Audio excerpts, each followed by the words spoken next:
بسم اللہ الرحمن الرحیم نحمدہ ونصلی ونسلم علی رسولہ الکریم اما بعد۔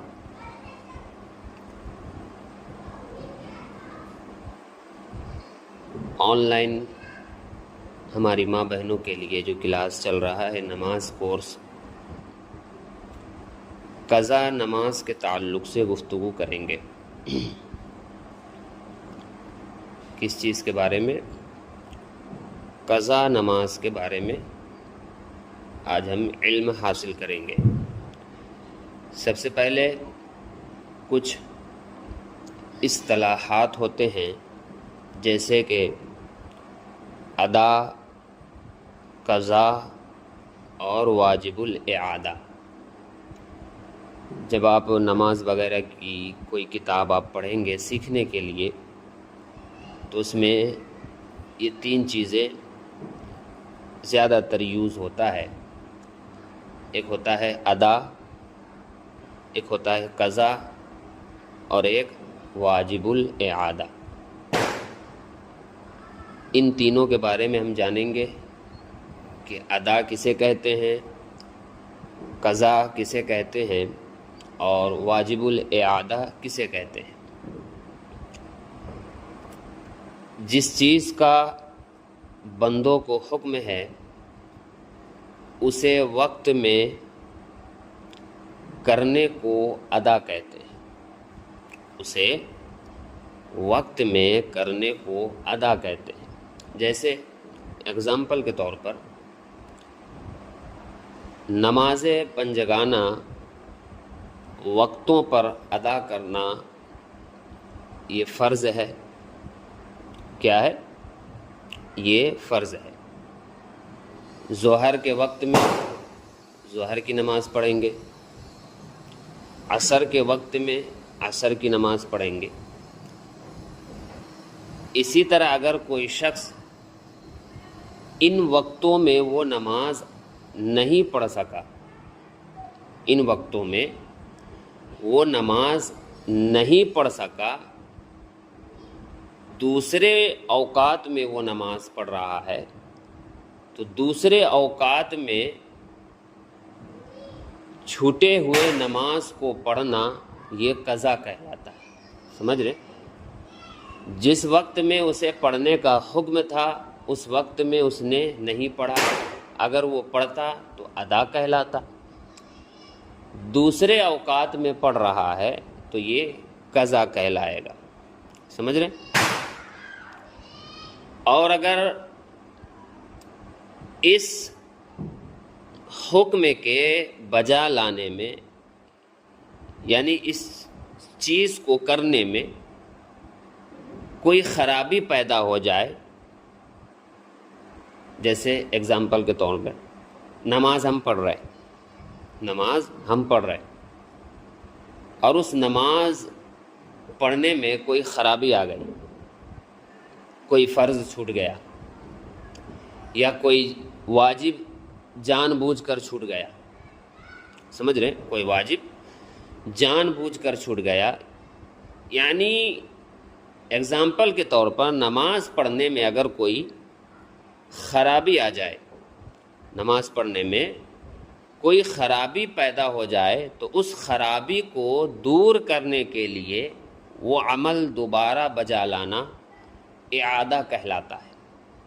سمجھ رہے؟ اس خرابی کو دور کرنے کے لیے اس عمل کو دوبارہ کرنا یہ اعادہ کہلاتا ہے۔ سمجھ رہے بات کو؟ جس کو اصطلاح میں واجب الاعادہ کہتے ہیں۔ مثال کے طور پر ہم ظہر کی نماز پڑھ رہے ہیں، سمجھ رہے؟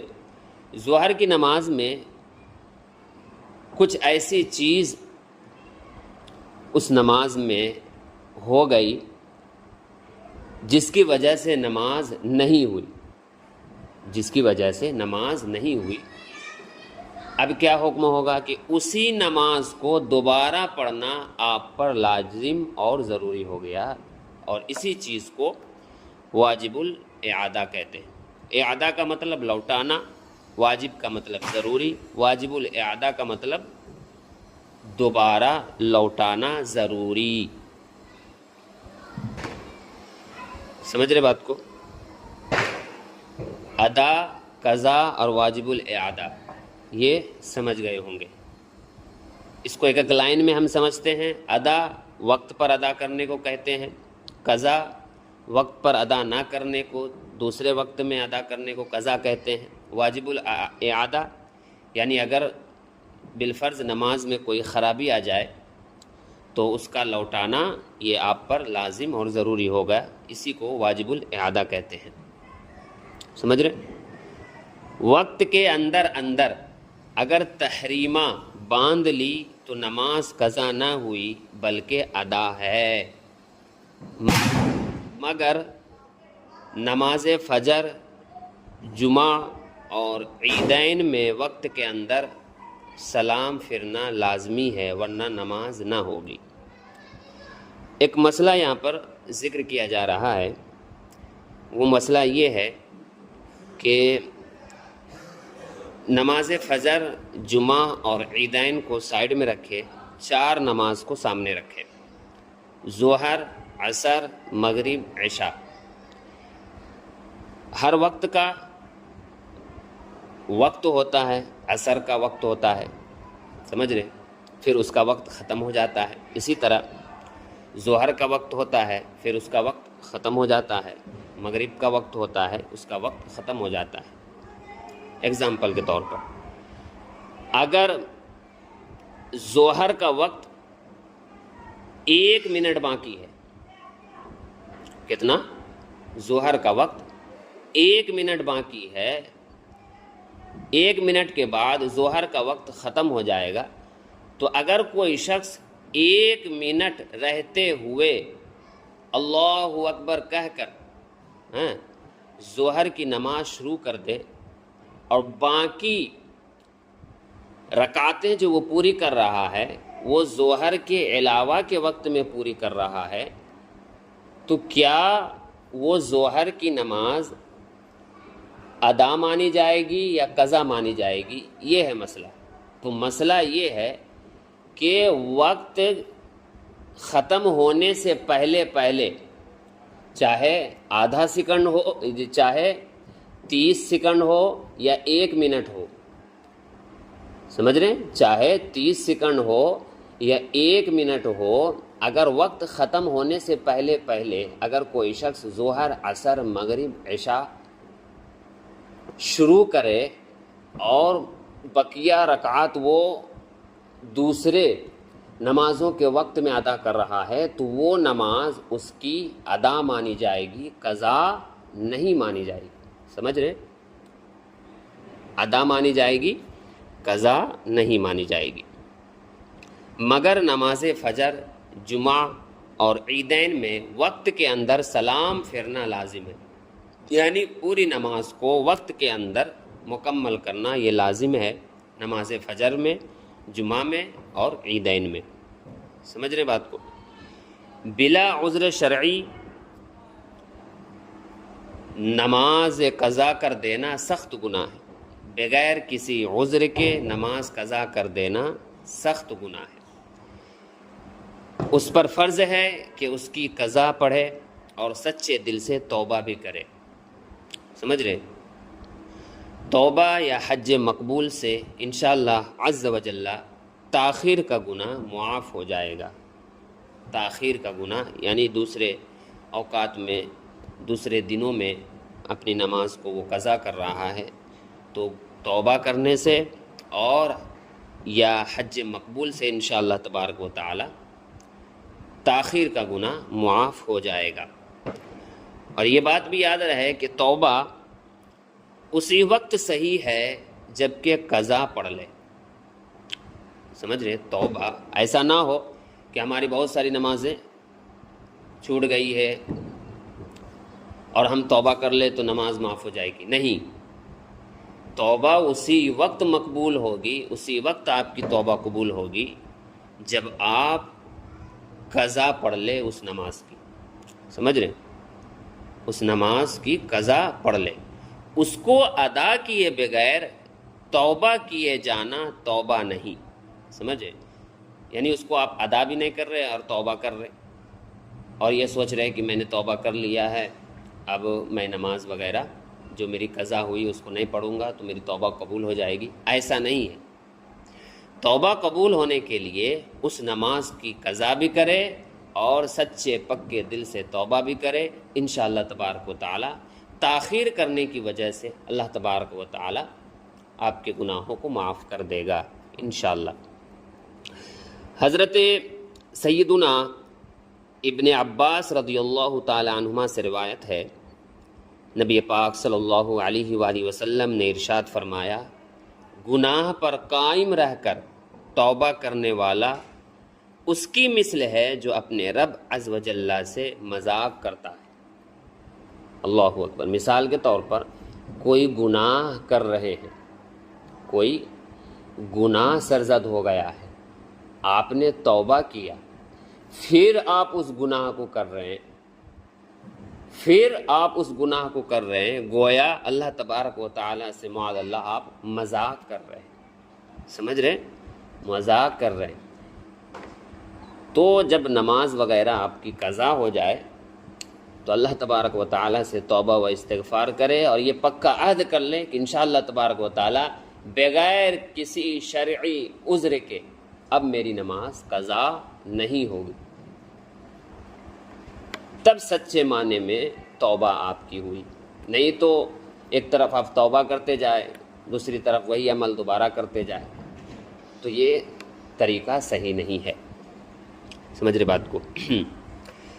صدر الافاضل حضرت علامہ سید محمد نعیم الدین اشرفی مراد آبادی علیہ رحمہ فرماتے ہیں، توبہ کے 3 رکن ہیں،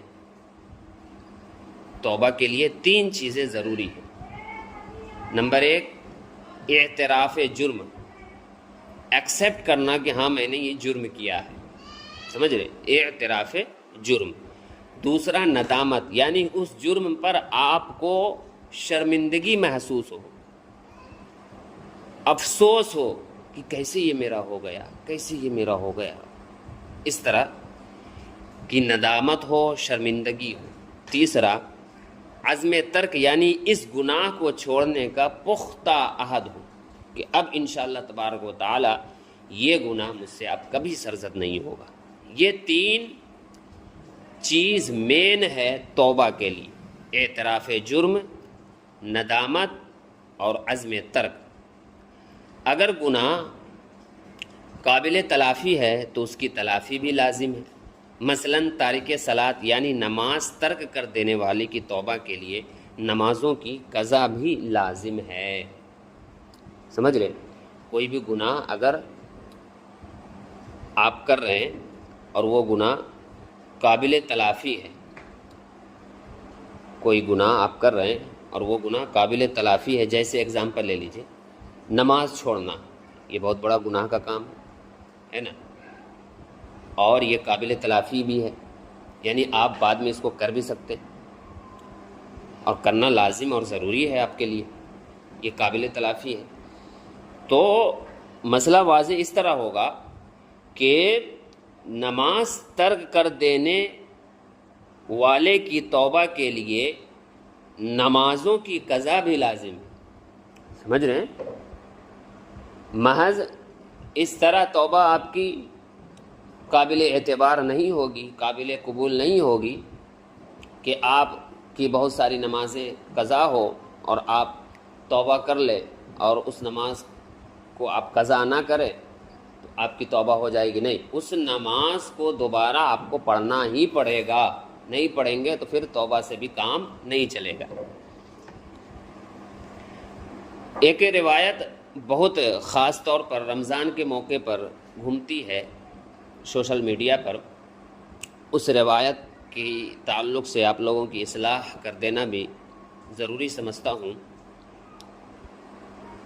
اور وہ میسج جو گھومتا ہے وہ یہی کہ کوئی شخص کہتا ہے کہ اگر جمعۃ الوداع، الوداعی نماز جو ہوتی ہے آخری جمعہ رمضان کی، اس دن اگر کوئی شخص ہے نا آخری جمعہ میں کچھ لوگ مل کر باجماعت ہے نا قضائے عمری پڑھتے ہیں اور یہ سمجھتے ہیں کہ عمر بھر کی قضائیں اسی ایک نماز ادا ہو گئی، اسی ایک نماز کی وجہ سے عمر بھر کی ساری قضا نمازیں مکمل ہو گئی۔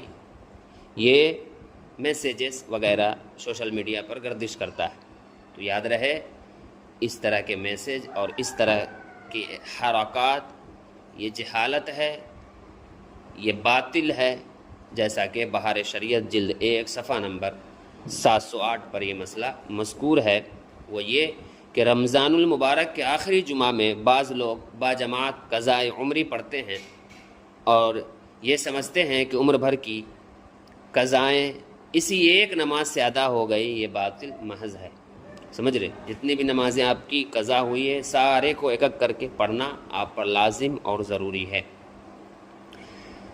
اب عمر بھر کی قضا کا حساب کس طرح لگائے؟ ایک سوال یہ پیدا ہوتا ہے، سمجھ رہے کہ بھائی میری بہت ساری نمازیں قضا ہو گئی ہے، اب اس کا حساب ہم کس طرح لگائیں؟ تو غور سے سنیں۔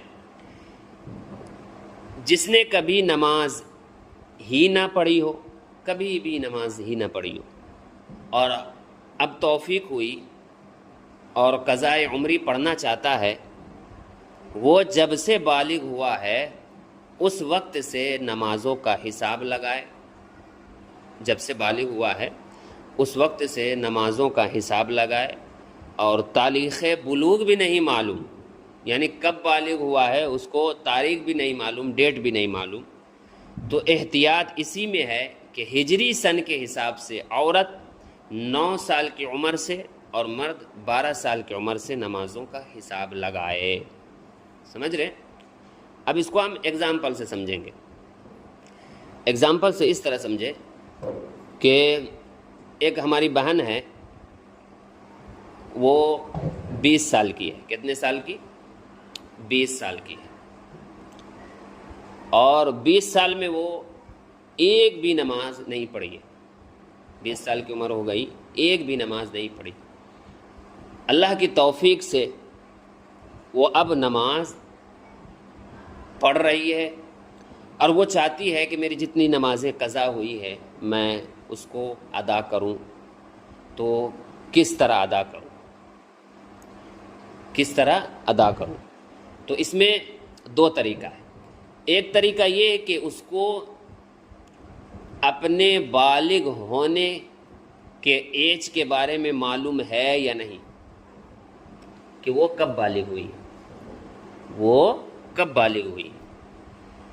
اگر معلوم ہے کہ وہ 11 سال کی عمر میں بالغ ہو گئی تھی، تو اب اس کی عمر 20 سال ہے، 20 سال ہے، اور 11 سال کی عمر میں وہ بالغ ہوئی تھی، تو 11 کو 20 تک پہنچنے میں 9 سال کا وقت درکار ہوتا ہے، سمجھ رہے؟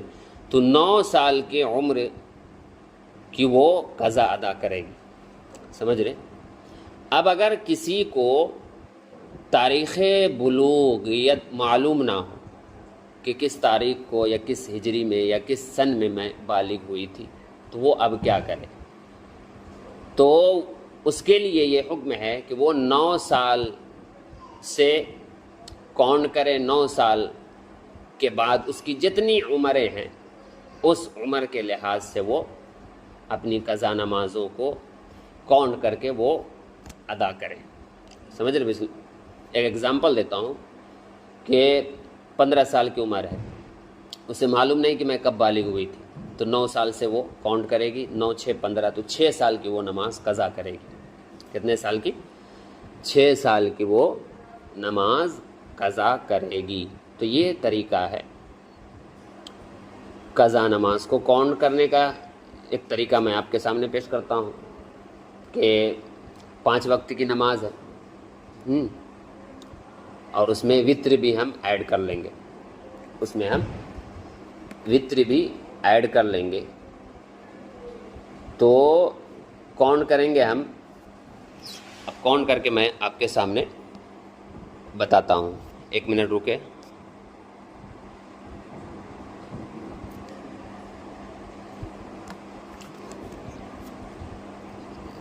چھ وقت ہم جوڑ لیتے ہیں، 6 وقت ہم جوڑ لیتے ہیں، تو